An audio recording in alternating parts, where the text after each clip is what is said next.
Les voy a dar mi palabra de honor que no cubro nunca más la toma de un colegio. ¿Por qué permite que su hija tome el colegio? No cubro nunca más la toma de un colegio. No, yo no permito nada. Mi hija es un sujeto de derecho, mi hija es un ser pensante. Pueden elegir un presidente, miren si no van a elegir qué educación quieren. Tomar una escuela, cerrar la escuela, y es un delito, es una violación de la ley. Nos quieren sumisos y silenciosos, pues que se vayan a la mierda. Varios padres de los chicos que tomaron el colegio, que ya en el día de ayer por la tarde-noche empezaron a recibir citaciones, incluso con la policía en su domicilio. De una mamá del colegio, que fíjate lo que tuitea, ¿no? Mi hijo estaba en la toma de uno de los colegios y vino la policía a mi casa. ¿Colegio de dónde? De acá de la ciudad. Como yo no estaba, preguntaron todos mis horarios para venir nuevamente a mi casa. Lo que están haciendo es extorsivo, dice una la madre mamá. de mierda. Fíjate cómo piensa una madre. La madre de mierda tiene hijo de Claro. mierda. La madre de mierda tiene hijo de Claro. mierda. Denuncian a los padres porque quieren generar miedo en la organización. Y para mí no hay nada que debería ser más celebrado que los jóvenes tengan ganas de participar, de preocuparse y de cambiar las cosas que nos vienen dejando, de preocuparse por su propia educación. Lengüitas reclama viandas tanto para nosotros como para otros colegios porque llegan en muy mal estado y no podés darle un sándwich podrido a un pibe de primer año que va a estudiar, que está todo el día sin comer. El tema de las tomas de los colegios de la ciudad de Buenos Aires no tiene ninguna reivindicación de fondo, ni sanguchitos de miga, ni qué sé yo qué otra cosa. No, mire lo que significa el desayuno para los chicos. Esto es lo que les dan. Esto es lo que significa la vianda. Para nosotros es prioridad total la educación. Vamos a estar levantando más que nunca las consignas de que con hambre no se puede estudiar, porque nos cansamos de decirles que los sueños no se proscriben. Entre 2011 y 2020 el presupuesto cayó un 14% y se redujo del 27 al 18 en el mismo periodo dentro del presupuesto total. Prioridad total la educación. En 2021 cayó 4,3% en términos reales. Vamos a ir avanzando para que las secundarias tuvieran prácticas educativas en el mundo del trabajo. No hicimos nada que tenga que ver con el lenguaje, sino que más bien a mí, por ejemplo, me mandaron a lavar platos. Recibimos unos manuales que están circulando, que tienen discursos para que los chicos repitan y todas las instrucciones sobre cómo tomar una escuela, que están siendo fogoneados, repartidos por el kirchnerismo. En el Acosta existe el acostazo. Eso te iba a decir. La agrupación camporista. Exactamente. Estos son los que mandaron a los jóvenes a tomar el colegio. Están todos con las camisetas de la cámpora. En estos últimos días se instaló una representación social de que lo político es malo. La escuela está politizada, los docentes politizan. Señores, a ver, somos sujetos políticos, estemos en la calle, en la escuela, o donde carajo sea. Bienvenidos y bienvenidas a Desiguales, de día martes en la televisión pública. Excelente el resumen hecho por la producción, porque hay cosas que uno se va olvidando, perdiendo en el camino. Faltó solamente algo que, dicho ahora, me parece más absurdo aún. Y es lo que dijo la ministra Acuña en su momento. No vamos a discutir nada de fondo. No nos interesa discutir nada de fondo. ¿Qué interesa discutir entonces? O mejor dicho, no interesa discutir y sí interesa que se diga sí con la cabeza y se acate. Porque la verdad, cuando uno ve que lo que se quiere discutir es la comida de los pibes y de las pibas, los planes de estudio, que las pasantías efectivamente sean en lugares donde uno aprenda y que además el chico o la chica, bueno, reciba algo a cambio, o que se estudie en un mejor lugar, suena raro que una ministra de Educación no quiera eso, ¿no? Sí, tal cual.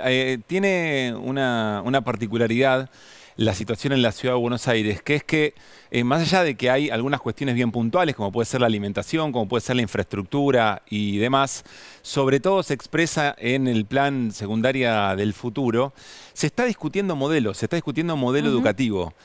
Eso es lo que tiene sumamente interesante este momento de la discusión por la educación en la ciudad de Buenos Aires.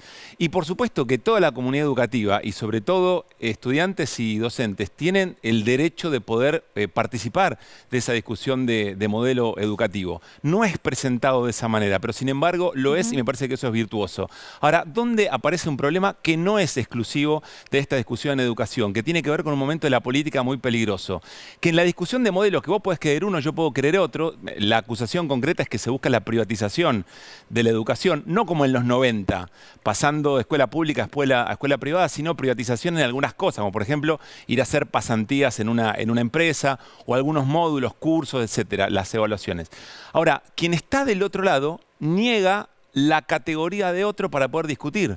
¿Dónde lo vemos esto? Bueno, que los estudiantes que toman colegios son delincuentes. Lo acabamos de ver. Sí, claro. Los estudiantes que toman colegios son delincuentes. Y sus padres también. Las familias son cómplices. Las familias Sí, son por eso. cómplices, Sí. efectivamente. Sí. Y el cuerpo docente es mafioso, Sí. que es lo que se viene repitiendo hace mucho tiempo. Ahí es donde opera la violencia como parte del hacer político y donde nos lleva un montón de otras situaciones que trascienden, por supuesto, esta discusión. En un rato nos metemos de lleno también en el conflicto ocurrido hoy, mejor dicho, ocurrido desde el año 2017 de noviembre a hoy con un desalojo efectuado por fuerzas de seguridad en Villa Mascardi, en Río Negro. Muchas preguntas, sinceramente, en torno a eso, ¿no? ¿Desde cuándo está este conflicto? ¿Quiénes son las personas que están ahí? ¿Por qué hoy se actuó de esta manera? Vamos a estar en vivo con un periodista que trabajó en el lugar y viene también una antropóloga para que nos ayude a entender efectivamente qué significan esas tierras y por qué hoy hablamos de 7 personas detenidas. Y lo que quisimos para el arranque del programa en nuestro living es representar esa comunidad educativa, volviendo, por supuesto, al tema con el que arrancábamos el programa. Así que si te parece, Lu, nos vamos rápidamente. Ya volvemos con Nico, con Flor y con Néstor. Pero miren, estamos con una dirigente gremial, que es ni más ni menos que Angélica Graciano, secretaria general de UTE Cetera. Está Martina Segretín, que es estudiante de Lenguas Vivas, y está Lorena Lencina, que es mamá de un estudiante del Mariano Acosta. Bienvenidas, ¿cómo están? Muchas gracias. Muchas gracias. Bueno, tuvieron hoy una jornada muy importante, ¿no? Primero a la Costa, después a la Jefatura de Gobierno porteño, y de ahí vienen. Sí, ahí hicimos un acto en conjunto con gremios docentes, con terciarios, con la SEB, que es la Coordinadora de Estudiantes de Base, básicamente en línea de todos los reclamos que vienen siendo las últimas semanas, que igual ya vienen desde hace varios años. Sí. Pero bueno, la semana pasada tratamos de impulsar una serie de medidas de fuerza en los colegios para intentar meter presión de alguna manera, ya que si bien estuvimos viendo que en los medios se pone el foco en la medida, ¿no? en la toma, en el pernocte, nosotros lo que queremos llevar la discusión es en el reclamo.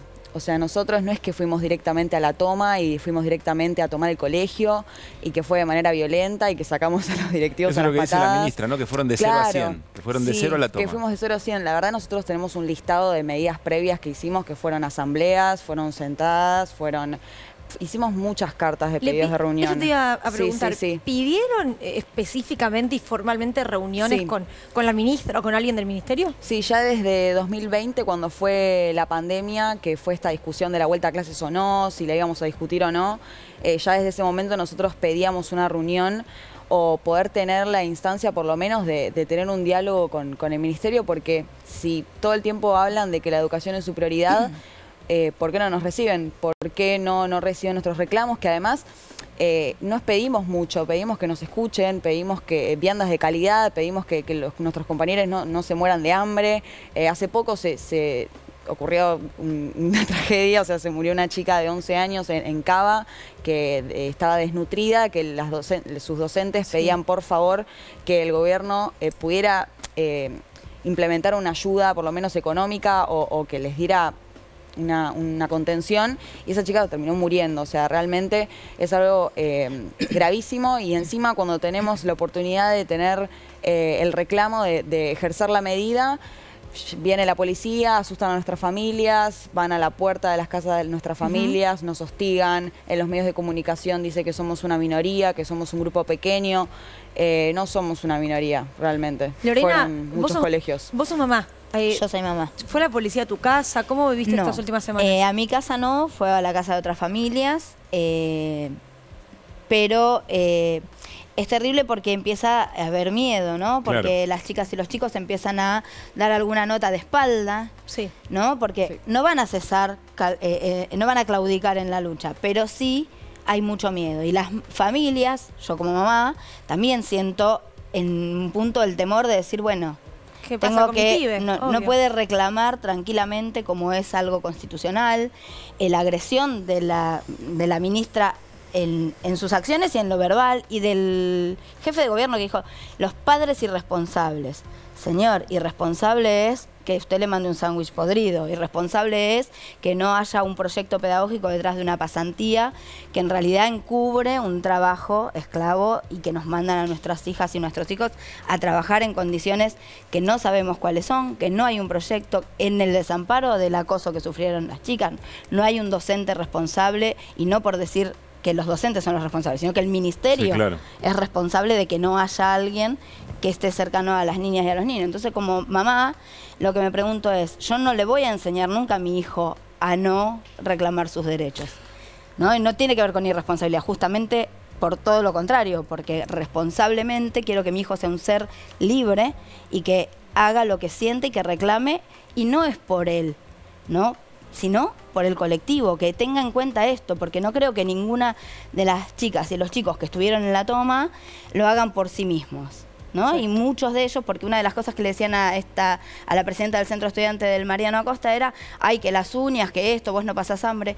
Primero, que no tiene que ver con que si pasa o no pasa hambre, es lo que le corresponde a un gobierno, ¿no? Que las niñas y los niños, las 8 horas que están en la escuela, o las 7 o las 6, porque a veces están desde las 7:30 hasta las 5 de la tarde, tenga una vianda que sea adecuada, que le llegue a todas y a todos.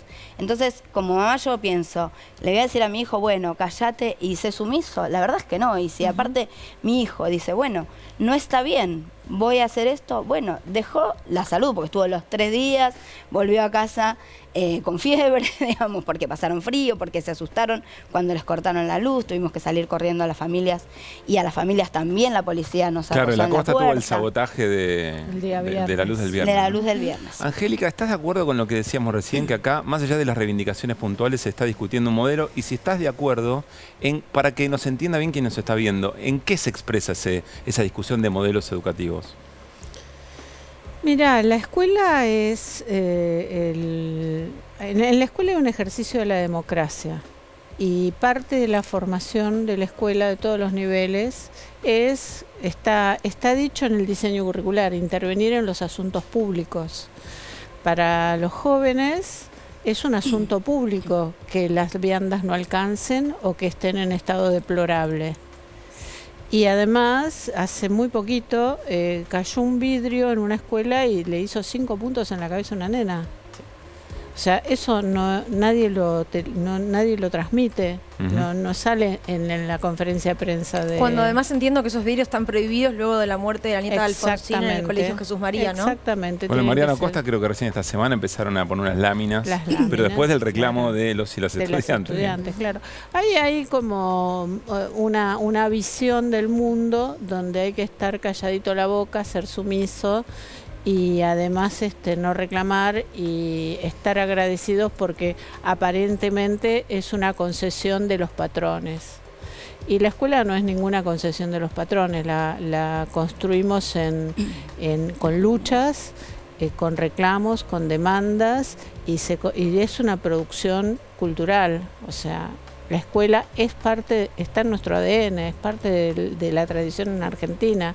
Entonces, para una familia, que su hijo vaya a una escuela y que tenga buenas condiciones, que no corra riesgos físicos porque se cae una puerta o un armario tiene levantado el metal y está oxidado, miles de cosas suceden en una escuela. Entonces para una familia es garantía.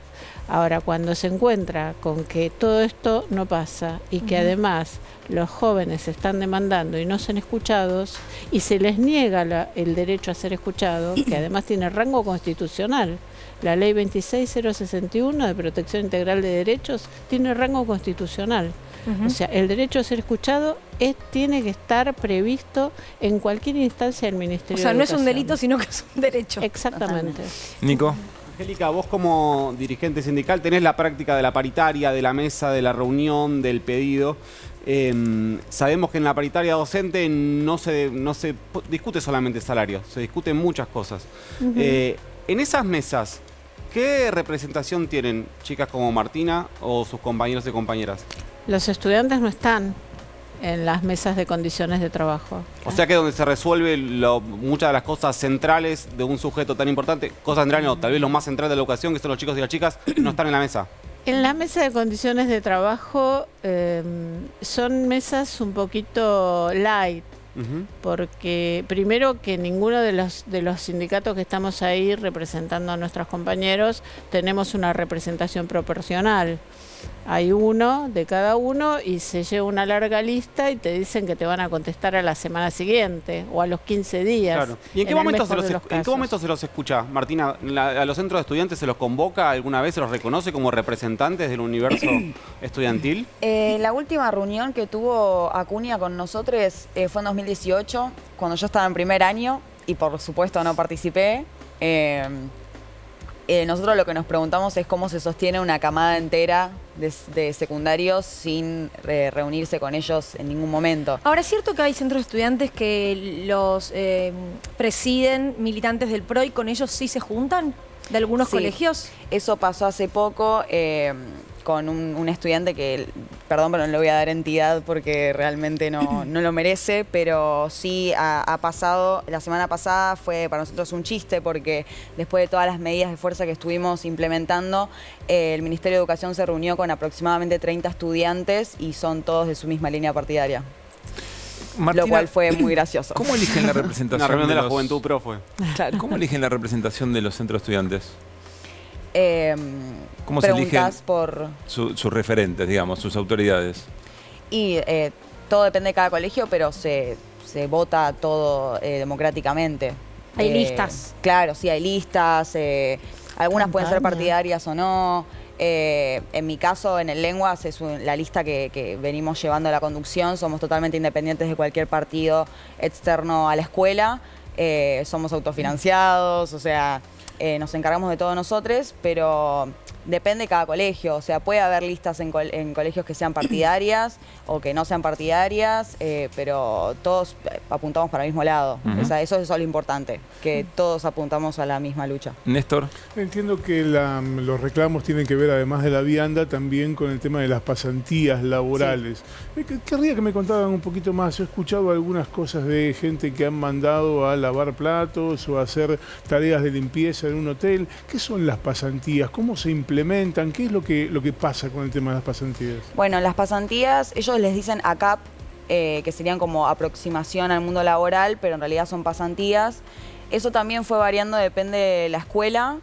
Tengo entendido que en el Lengüitas los mandaron a lavar platos a un hotel. En el Lenguas también fue separado en orientaciones, pero no por mérito del ministerio, sino por proyectos que surgían de los docentes de la escuela.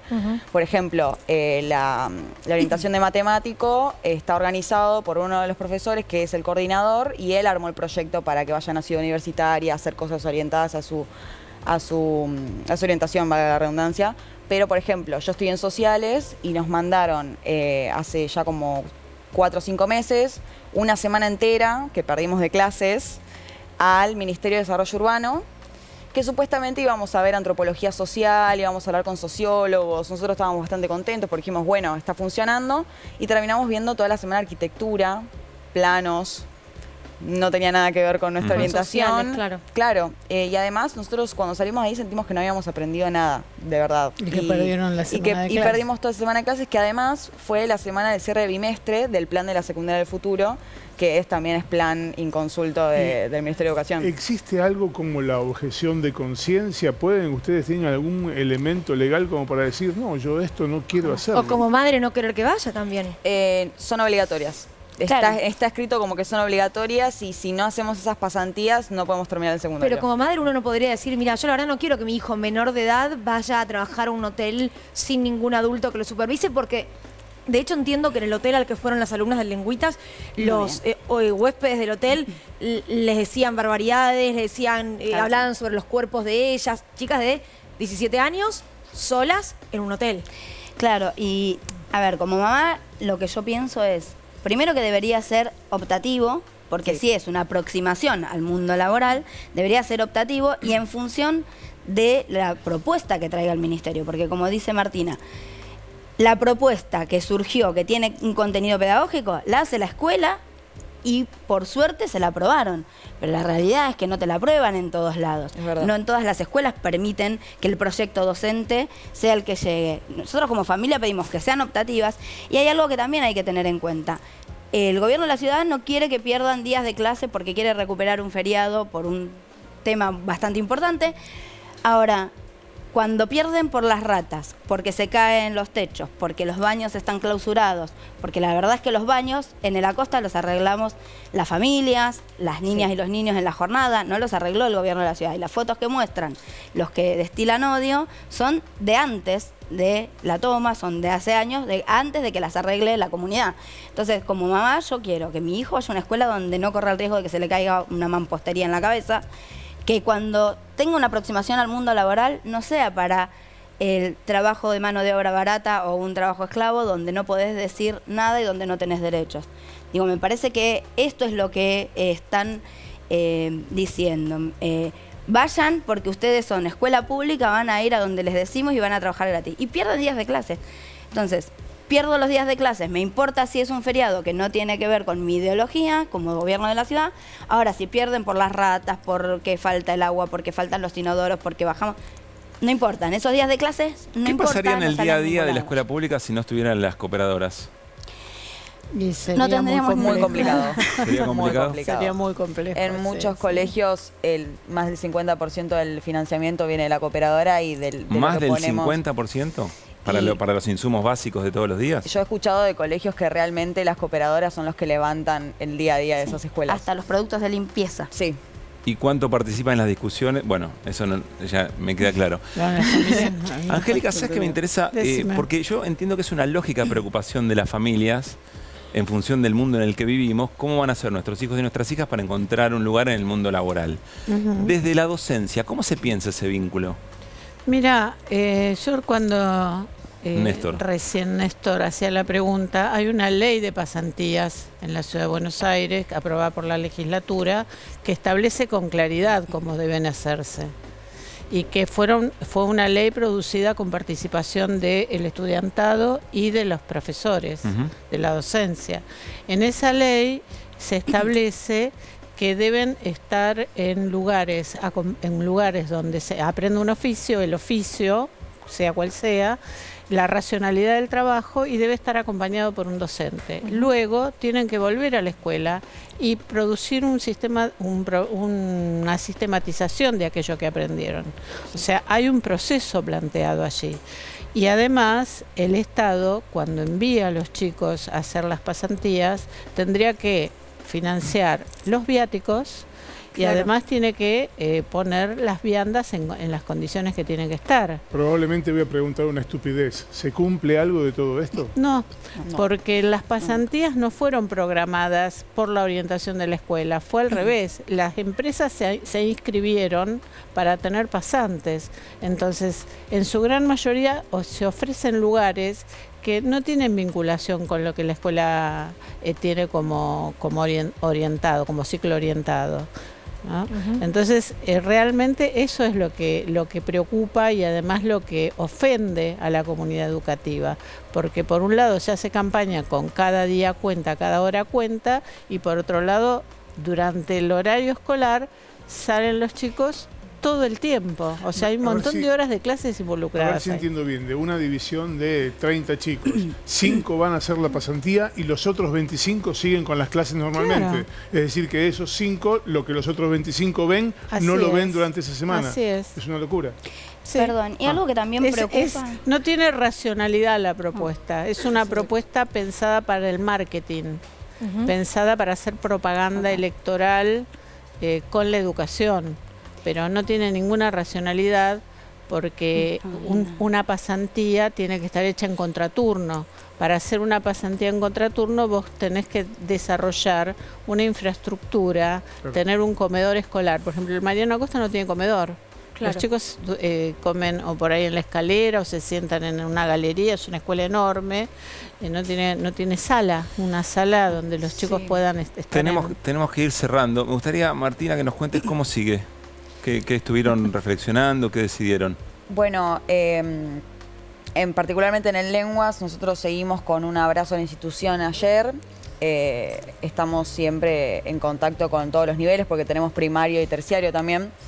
Pero como movimiento secundario, nosotros lo que seguimos buscando y seguimos orientando es a tener una mesa de diálogo con el Ministerio de Educación. Ese es todo nuestro objetivo, porque a partir de ahí nosotros podemos plantear todas nuestras ideas ya sea por las pasantías, sea por las viandas, sea por infraestructura.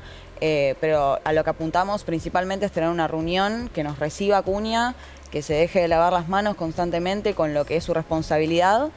Y bueno, el jueves pasado pudimos tener una reunión que convocó la Defensoría del Pueblo, que tenía que ser con la ministra y con representantes del Ministerio de Educación, y la ministra no se presentó a esa reunión, por lo cual la tuvimos con representantes que llegaron del Ministerio, que bueno, escucharon algunos de nuestros reclamos y se comprometieron a tener alguna que otra mesa de diálogo con nosotros, pero nosotros queremos que nos reciba la ministra porque es la cabeza de todo y es su responsabilidad total que nos reciba y nos escuche, sobre todo si dice que la educación es su prioridad.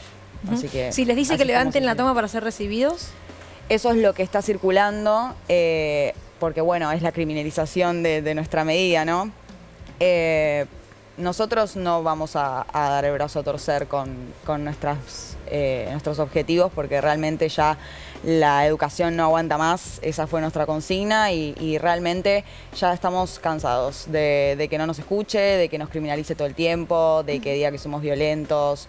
Esto que dijo, que escuchamos hace un rato de los discursos que estuvieron repartiendo del kirchnerismo, a mí todavía no me llegó ese discurso repartido. Todo lo que decimos y todo lo que hacemos sale de nuestras cabezas, somos sujetos Pero pensantes. los manuales de la historia mitrista llegaron, así que... Sí, esos manuales están. No tenemos manuales para hacer tomas, no nos llegan discursos, eso no pasó. Nosotros somos sujetos políticos pensantes que tenemos bien en claro cuáles son nuestros objetivos y vamos a seguir con ellos. Martina, Angélica, Lorena, gracias por haber venido. Gracias a ustedes por el espacio. Es la comunidad educativa, ¿no? Sí. Estudiantes, familias, docentes. Y mayoritariamente mujeres, además, ¿no? Sí, cabe destacar. Cabe destacar. Si la comunidad educativa piensa esto y el gobierno piensa otra cosa, ¿quién será quien está equivocado, no? Gracias. Bueno, gracias por haber venido. Muchas gracias. ¿Nos vamos a la mesa? Sí, vamos. Nico, querido, ¿cómo anda la barra? ¿Bien? Bien, estoy muy bien. Bueno, nos saludamos ¿Por qué te reís? formalmente. ¿Por qué te reís sensualmente? Porque me quedé con el... No, pero en un sentido muy cariñoso. Me quedé con el informe inicial. ¿Viste que todos los que hablan ahí... ¿Viste que Fiorentino siempre porque me pesca quedo algo muy y manija se queda? y me están Es salteando. como Eduardo Las Basualdo. chicas no lo saben, pero antes venían antes pasaban por acá, antes de ir para ahí. Claro, y se podía descargar, ahora no. No, y veo un montón que digamos, proponen todo el tiempo la meritocracia, ¿viste? Que dicen que en el sector privado. Hay un par que va en el sector privado, no te pasan un psicotécnico, pero ni... Es bastante así, probable. Hablando en serio, niveles de violencia discursiva muy fuertes. Muy Después fuerte. nos preguntamos de dónde salen algunas actitudes y algunas acciones en respuesta. Bueno, Nico, querido, a ver, ¿por dónde vamos? ¿Paso o no paso? Sí, a ver, lo que vamos a tratar de pintar es un panorama de qué es lo que pasa hacia adentro del frente de todos respecto a esta discusión que se está dando para no suspender, sino eliminar las PASO. Sí, salvo que no le dan de la impresora, mañana el diputado Luis Di Giacomo, que no es del Frente de Todos, es de Juntos Somos Río Negro, es un partido provincial, va a presentar un proyecto que cuenta con varios respaldos. Ahora decís, bueno, en términos, cuando decís los gobernadores lo piden, ¿te acuerdas que ayer hablamos y dijimos que en la gira por los Estados Unidos fue parte central? Sí. Bueno, ahí los gobernadores hablaron un montón de esto. Pero fíjate este mapa que tenemos acá, cómo pinta realmente cuáles son el peso territorial de las provincias que piden la eliminación de las PASO. Sacando las 4 de Juntos por el Cambio y sacando a Axel Kicillof y al gobernador Sergio Silioto de La Pampa, todo el resto está pidiendo la eliminación de las PASO. Cuando lo ves así, parece mucho más contundente que se juntaron 3 gobernadores y pidieron, se reunieron con el presidente. Tengo una pregunta. Los 4 que están en rojo, que son los que no, Ciudad de Buenos Aires, Mendoza, Corrientes y Jujuy, que son Juntos por el Cambio, es político solamente.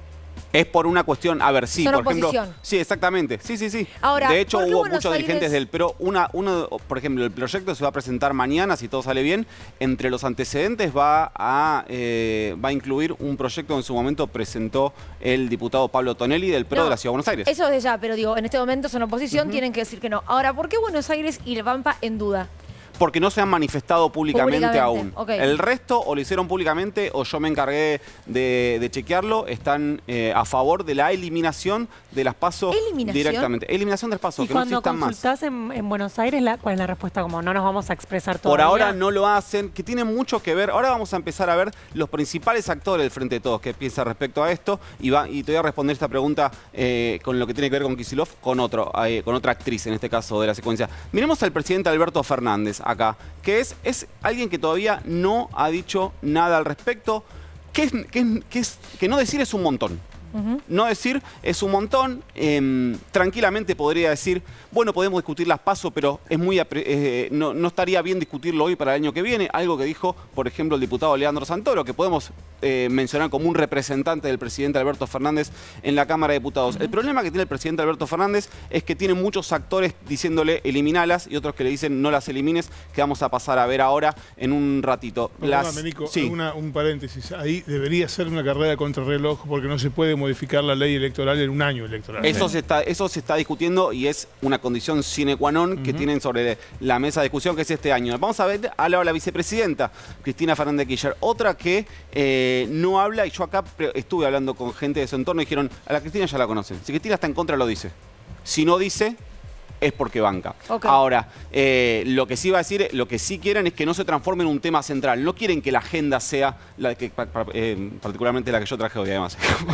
No quieren que la agenda sea esta discusión que yo hoy preparé para ustedes, para que lo vean en sus casas, pero sí tiene el respaldo de la autora de la ley que estableció las primarias en la Argentina. Vamos al tercer actor principal en el Frente de Todos, que es Sergio Massa, que también recibió el pedido de gobernadores, de diputados. Le pidieron que él sea, aunque ya no preside la Cámara de Diputados, que sea él el motor adentro de la Cámara de Diputados. Hasta ahí decís, bueno, ¿están todos a favor? Bueno, acá es donde empiezan los problemas para el Frente de Todos. ¿Qué piensa la CGT? Se reunió la semana pasada, el lunes, el presidente Alberto Fernández. Va a meter un obras, ¿no? ¿La CGT? Sí, va a meter un obras después de que... Catupecu y después la CGT. Después de que fracasara el plan Tucumán. Si querés mañana le contamos eso. Dale.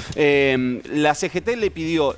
La CGT, la que se reunió el lunes, sin Pablo Moyano, que tenemos en la foto, ¿se acuerdan que hubo reuniones partidas? Sí. Que hubo como cuando se separa una pareja, te juntás primero, quedaste amigo, te juntás primero con uno, después con el otro. Bueno, ¿cómo sabes eso?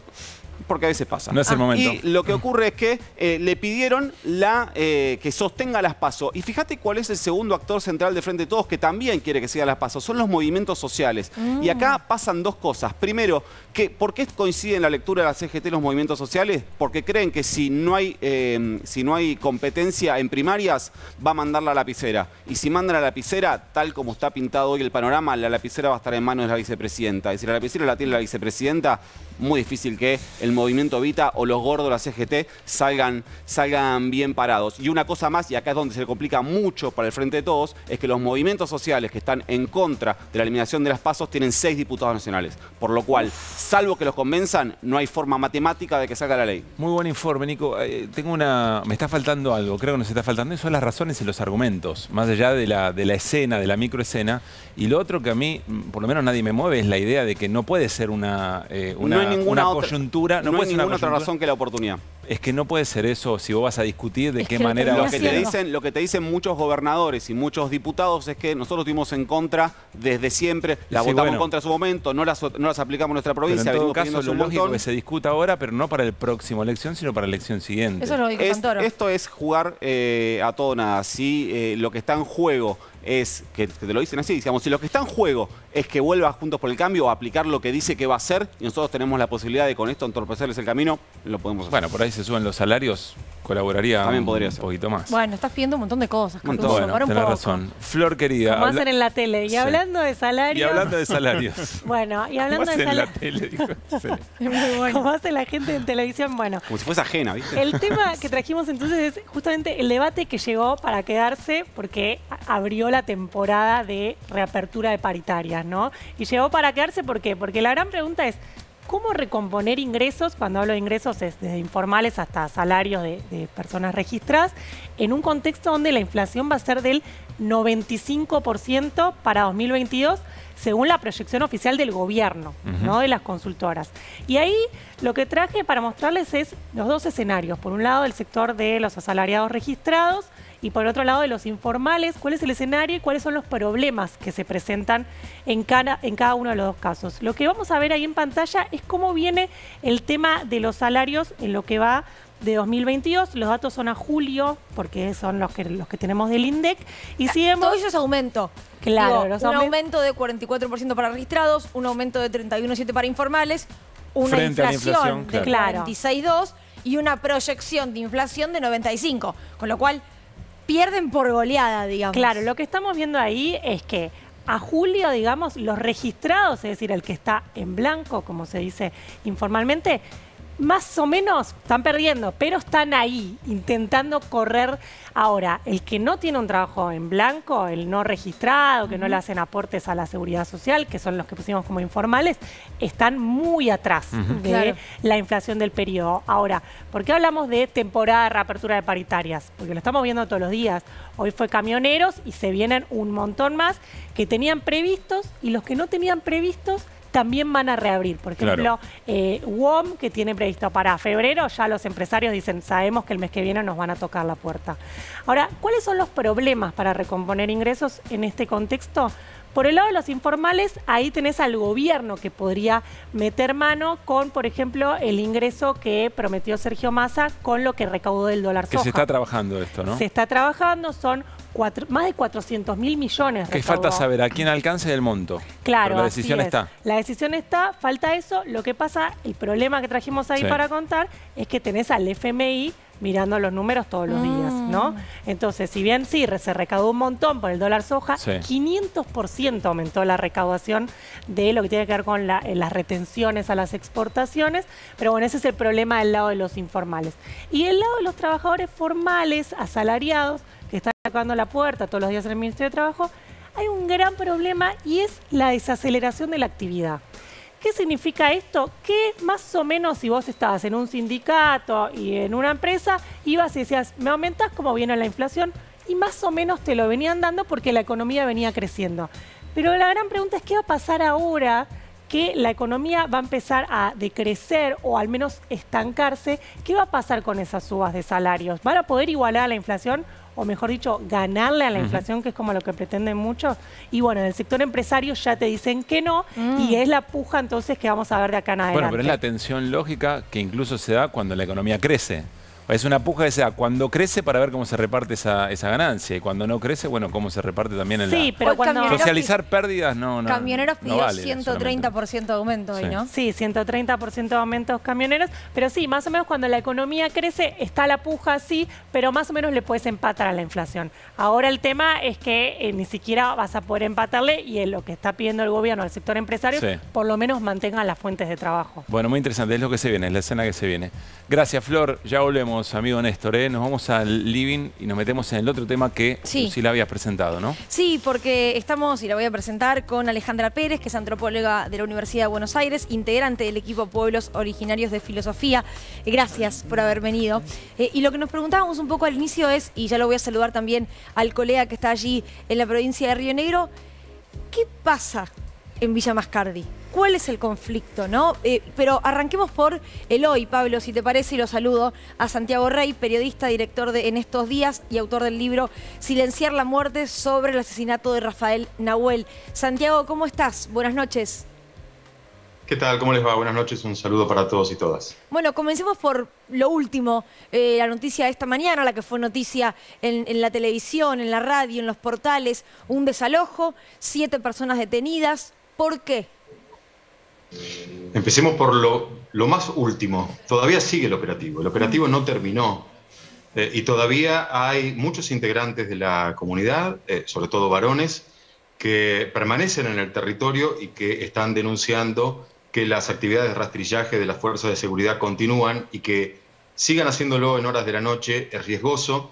No se ha permitido, y por eso se presentó un habeas corpus por parte de los organismos de derechos humanos, una solicitud a la justicia para que se les autorice el ingreso y así poder constatar la situación fundamentalmente de los niños, niñas, los menores de 18 años que han quedado en el territorio luego de este desalojo. Desalojo que comenzó a las 7:30 de la mañana con un despliegue de fuerza inusitado, con más de 25 vehículos, incluyendo una tanqueta, incluyendo un carro hidrante, y unos 200 efectivos, entre ellos la mayoría de la Policía Federal Argentina.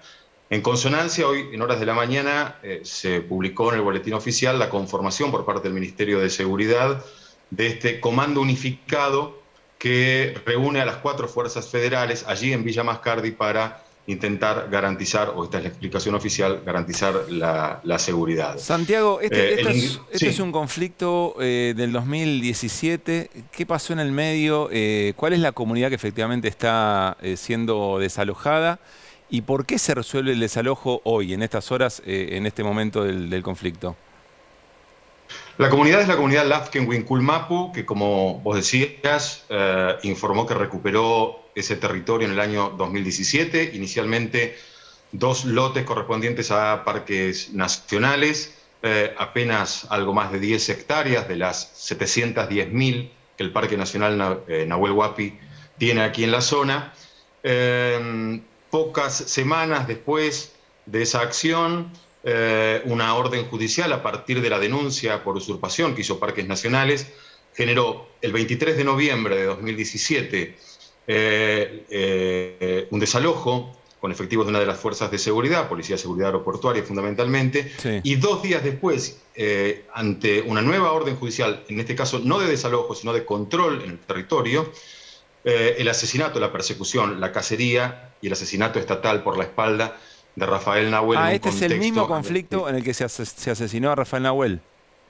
Exactamente. En esa oportunidad, los 5 efectivos del Grupo Albatros de la Prefectura Naval Argentina ingresaron y dispararon munición de plomo entre 114 y 129 veces, una causa que 5 años después está elevada a juicio, pero bajo la figura de homicidio cometido en exceso de legítima defensa. Es decir, el proceso de instrucción creyó punto por punto el relato que construyó en aquel momento la ministra de Seguridad Patricia Bullrich y los medios concentrados sobre la existencia de un enfrentamiento armado que en la práctica en el expediente no está claro.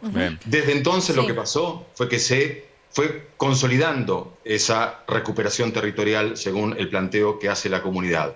Entre otras cosas porque además la sangre de Rafael Nahuel está en esa tierra y este es un elemento muy importante a tener en cuenta para entender por qué la comunidad decidió quedarse en el lugar. Ahora, Alejandra, si vamos un poco más para atrás, ¿por qué este conflicto comienza puntualmente en ese lugar en noviembre de 2017 y no antes? Bueno, primero tenemos que tener en cuenta todo el contexto. Parque Nacional, como representante del Estado Nacional en la zona, fue un organismo que no siempre habilitó derechos. Las comunidades, no solo los chicos, sino todas las comunidades de la zona fueron expulsadas, perseguidas, incorporadas como mano de obra precaria, temporaria, empobrecidas. ¿Eso cuando se instalaron los parques nacionales, cuando se conformaron? A lo largo, después del genocidio, que todavía el Estado Nacional no reconocen, la justicia sí se ha reconocido, la política fue de expulsión, de negación. Podemos revisar los documentos, de un lado plantean soy un poblador araucano y del otro lado le contestan como ciudadano intruso. Entonces, un autismo estatal que aún hoy no asume que hubo un genocidio y falta un pedido de disculpas al pueblo nación mapuche. Eso no pasó nunca. Y invito a todos a que lean los partes de campaña del ejército argentino, es decir, no la voz de memoria de las comunidades, los partes del ejército.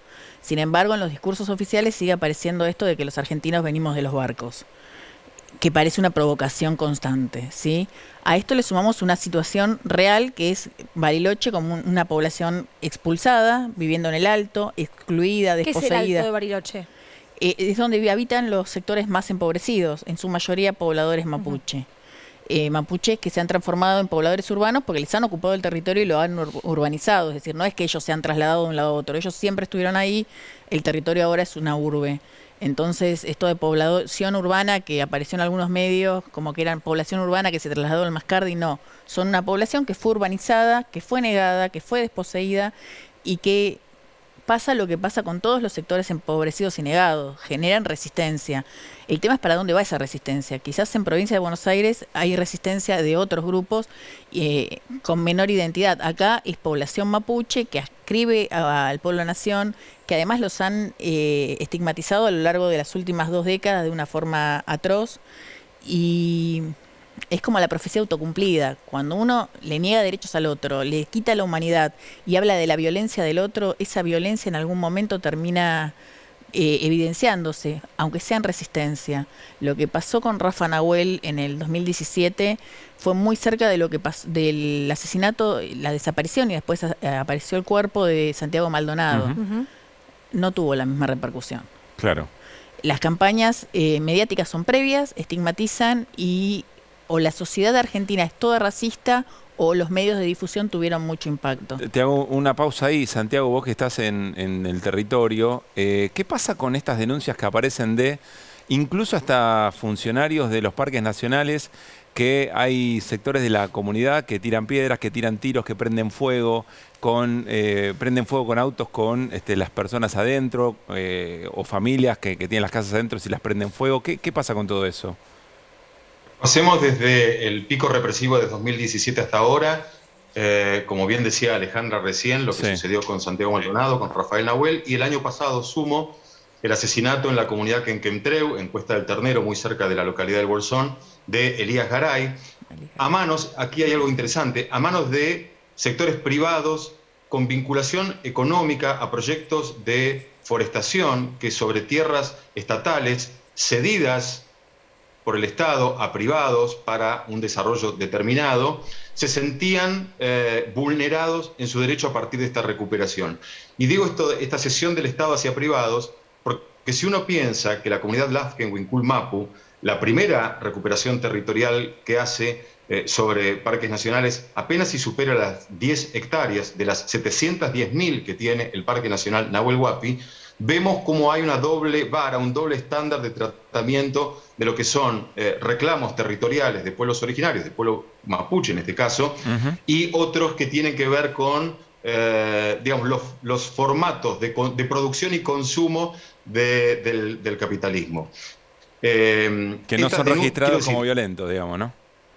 Exactamente. Lo que quiero decir es, queda claro dónde y quién ha puesto los muertos en esta situación en los últimos años, pero también quién ha puesto los desplazados, quién ha puesto los sectores más vulnerados. A mí me parecía muy interesante lo que planteaba Alejandra. Pero perdóname, ahora retomamos ahí, Santiago, si querés, y Alejandra, metete cuando quieras. Quiero insistir con esto porque aparece permanentemente en los relatos de, insisto, tiros, prendida de fuego, piedrazos de aquello que señalan como comunidad. Sí, pero yo quiero marcar un detalle. Sí, dale. A mí me parece, ahora, perdón, desde el asesinato de Garay... Bueno. Dale, Santiago, sí, ahí vamos con Alejandra, dale. Bueno, hay tiempo. Muy breve. Sí. La idea de pretender canalizar la resistencia, que el opresor, que es así como en muchos sectores del pueblo mapuche se observa el Estado, pretenda además canalizar, formatear y pautar las formas de resistencia, es de una ingenuidad histórica que nos pone en un lugar muy peligroso hacia el futuro. A ver, Alejandra. Muy complejo hacia el futuro. Sí, pero además, insisto, ¿por qué vos preguntabas al principio por qué esta semana? A mí me parece demasiado significativo que se haya puesto el tema en boga de vuelta nuevamente y que haya habido una marcha de los propietarios acomodados, bastante derechizados de Bariloche, justo en el momento que en el Parque Nacional Nahuel Huapi empieza el relevamiento de comunidades que vienen reclamándolo desde hace años. Empezó el relevamiento de Paichilantreau, empezó el relevamiento de la comunidad Quintriqueo y empieza a aparecer en los medios la RAM. Yo aclaro que la única RAM que conozco es la reunión de antropólogos del Mercosur y trabajo hace casi 20 años que hay una en la camioneta zona. También, ¿no? Sí. Pero soy antropóloga, la camioneta no la conozco. Excelente respuesta. Entonces, se empieza a volver, a instalar nuevamente el tema justo cuando están relevando comunidades, cuando están en paraísos turísticos, ¿sí? Entonces, yo no perdería de vista eso. El compañero mencionaba varias veces las 700.000 hectáreas del Parque Nacional Nahuel Huapi. Bueno, se están dando otras lógicas que hicieron que los vecinos de Bariloche marchen en ese momento, porque si hubo violencia 5 años y no hubo ningún reclamo hasta que empiezan los relevamientos territoriales, sí, a mí me parece como mínimo sugestivo. Que es para boicotearlos. Yo no creo en las coincidencias. Ok. ¿Hay alguna persona que esté procesada por estos ataques? Lo voy a poner entre comillas, entiendo que existen.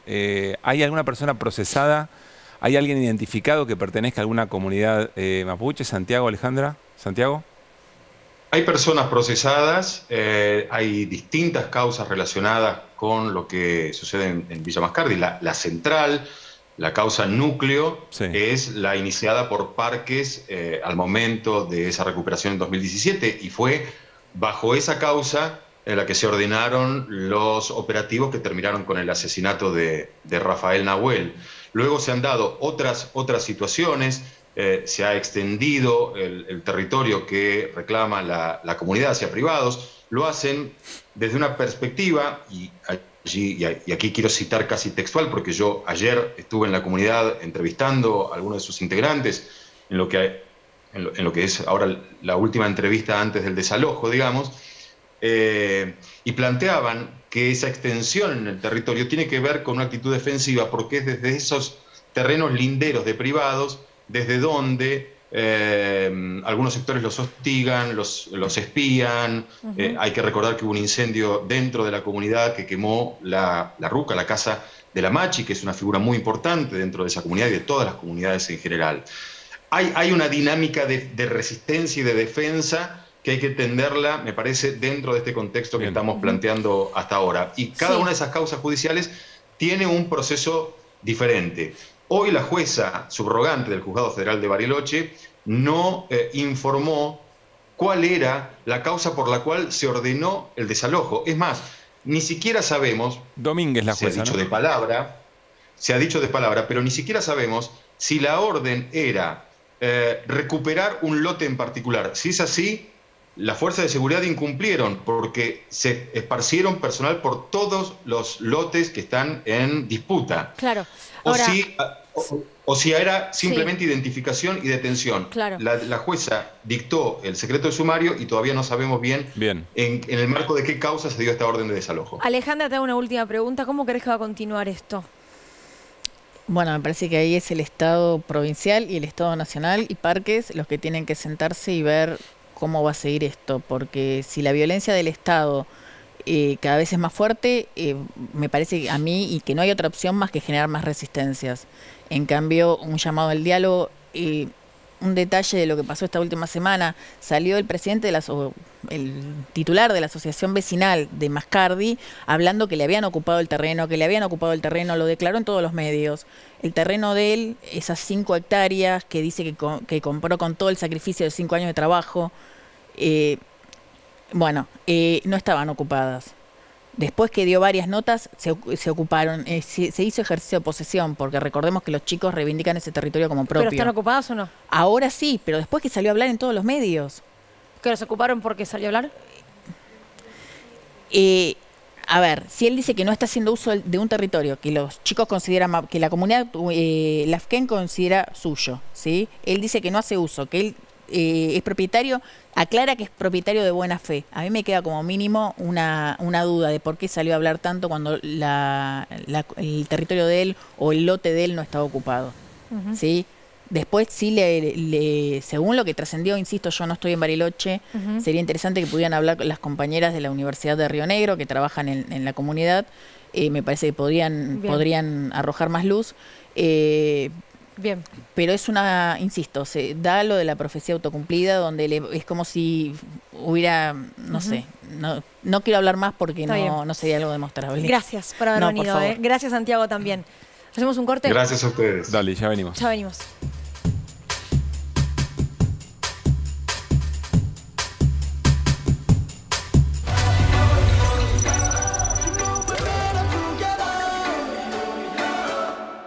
Para ser competitivos en la industria es necesario contar con una flota de vehículos acorde a los tiempos que corren. Por eso, a la hora de renovar el parque automotor,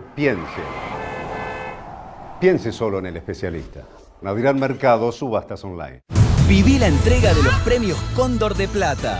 Actores, directores y realizadores de lo mejor del cine nacional en una premiación especial. Conduce Gabriela Radiche. Premios Cóndor de Plata 2022. Martes a las 22. Televisión Pública. Qué bien la vi. Con BBVA puedo pagar con QR sin perder los descuentos del banco. Soy malo para sacar fotos, pero para capturar los QR soy el mejor. Y te digo más, hasta tengo descuento en el súper.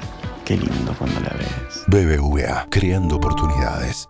ARC presenta Colección Intervenciones en el Patrimonio. 8 libros que recorren distintas regiones del país, revelando la restauración, refuncionalización y ampliación de obras, sumando aspectos turísticos, arquitectónicos e historias originarias de cada zona. Ya está en tu kiosco el segundo tomo, Nuevo Cuyo. Llegó Betson a la Argentina. En betson.bet.ar disfruta lo mejor del casino online. Elegí entre más de 400 juegos y divertite jugando ruleta y blackjack en vivo. Además, retirá y depositá tus ganancias directamente en tu cuenta bancaria. Registrate en Betson y empezá a jugar con un 100% de bono de bienvenida. Betson, tu sitio de apuestas online. Bienvenidos al vuelo de Iberia a Buenos Aires, Madrid. Nuestro destino se encuentra a 10.009 kilómetros que nos separan o que nos unen. Nos une el amor a la comida. El color. El arte en las calles. El fútbol. Las terapias de amigos. Las noches en vela. Nos une mucho más que un idioma. Bienvenidos a Iberia. Más de 60 destinos, aviones de última generación, más sostenibles y confortables. Europa, más cerca tuyo. No es necesario estar en el campo para sembrar. En Syngenta creemos que en el campo o en la ciudad sembramos. Porque cultivando esfuerzo, solidaridad y diversidad podemos cosechar progreso, empatía, innovación y un futuro mejor. Todos los días podemos sembrar algo nuevo. Syngenta. Liga Profesional de Fútbol Argentino. El Globo sueña y quiere seguir arriba. Huracán Talleres. Fútbol ATP. Masculino. Jueves, 18:50. Televisión Pública. Yo me voy. Pará, no te vayas, Pollo. Quédate con nosotros, Pollo. ¿La vas a pasar bien? Acá el pescado está diciendo que recién lo dejaron tirado allá atrás. Y por eso está medio enojado y tiene ganas de bardear.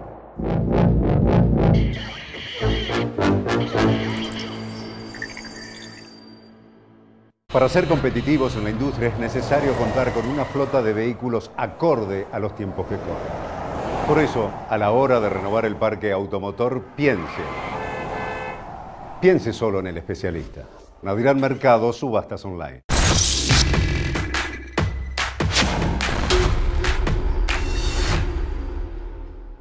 La televisión pública presenta Mundialitas, ricas golosinas con las historias más extraordinarias y fabulosas de los mundiales de fútbol de todos los tiempos. Rivalidades, enfrentamientos, partidos a cara de perro. Son los clásicos mundialistas. Hoy con Argentina-Alemania. En partidos en mundiales, Argentina y Alemania se enfrentaron en 7 ocasiones. 4 ganaron los alemanes, hubo 2 empates y Argentina ganó una sola vez. Una final contra los germanos fue en 2014 en el Estadio Maracaná de Río de Janeiro con casi 75.000 espectadores. Gonzalo Higuaín se perdió una oportunidad de oro. Messi también tuvo la suya. Terminamos 0-0. En el alargue, un jugador que recién había ingresado en el minuto 88, Mario Götze, la paró de pecho en el minuto 113 y de volea le pegó un sublime izquierdazo. Gol, pitazo final. Adiós Copa. En 1986, en el Estadio Azteca y ante 114.600 almas, en el primer tiempo, Burruchaga manda un tiro libre desde la derecha y el Tata Brown se eleva por el aire, cabecea y golazo. Gol, sí, gol. En el minuto 56, Valdano recibe un pase de Enrique, se va solito y define con clase. Aplausos, por favor. Después, los goles alemanes. 3 minutos pasaron de la incertidumbre hasta que Maradona lo vio a Burruchaga corriendo y tiró un pase exacto, milimétrico, de muchos metros. El 7 Bravo corrió y corrió con el tanque Briegel soplándole la nuca. Cuando se acercaba a Schumacher, le pegó con la punta del pie, la pelota pasó por debajo del arquero y fue la gloria. Gol, golazo, ganamos el clásico y después fuimos campeones. Esto fue Mundialitas, exclusivo para la televisión pública. En cualquier momento volvemos con más grajeas de los mundiales de fútbol de todos los tiempos.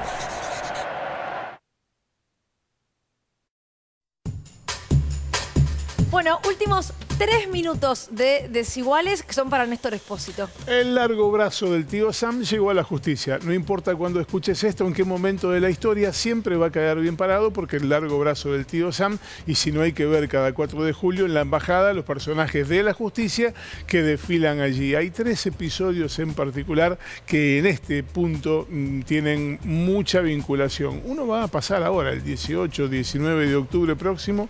Es una reunión de un organismo que se llama CEJA, que es una suerte de nuevo think tank de la ideología estadounidense puesta en la justicia argentina.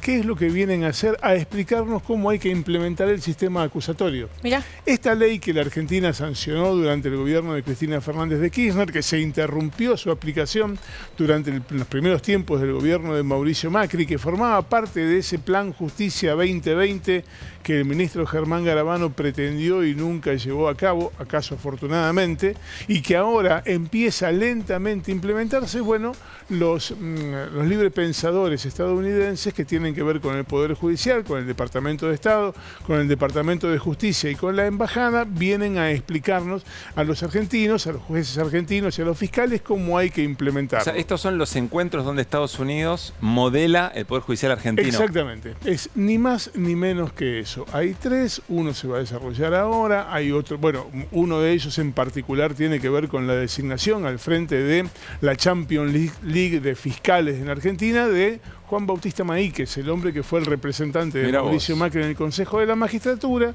integrante de la Mesa Judicial y hoy fiscal general de la Ciudad de Buenos Aires. En el último minuto, Néstor, ¿hay algún avance en la investigación por el intento de homicidio de la vicepresidenta? Mira, hoy hubo una audiencia ante la Cámara Federal para cuestionar la utilidad de los teléfonos, juntamente el de Gabriel Carrizo.